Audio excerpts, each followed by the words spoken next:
ఓ అమ్మా పవన్ కళ్యాణ్ అంటే ఏందనుకుంటారు ఆడి తప్పడు వాము చిరంజీవి తమ్ముడు పవన్ కళ్యాణ్ అంటే ఏందనుకుంటారు పలికి బొంకడు అస్సలు పవన్ కళ్యాణ్ ప్రశ్నిస్తాడు ఆ సమస్యల మీద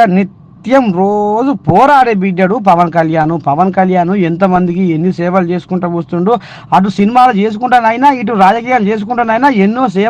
ఎన్నో సేవా సామాజిక కార్యక్రమంలో ముందుంటుండు మరి రైతన్నలను ఆదుకుంటుండు ఎంత రామసకదనంగా ఉరుకులో పెడుతుండు పవన్ కళ్యాణ్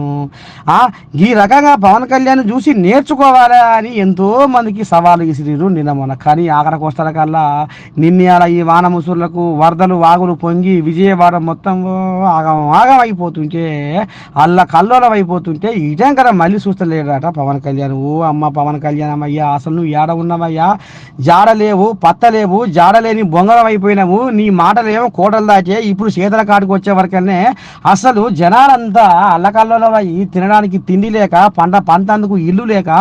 గూడు లేక అఘోరిస్తుంటే ఏడ ఉండవు నువ్వు ఉప ముఖ్యమంత్రి పవన్ కళ్యాణ్ అని ఒకటి సోషల్ మీడియా సంఘపులు కామెంట్ల మీద కామెంట్లు పెడుతున్నారట కానీ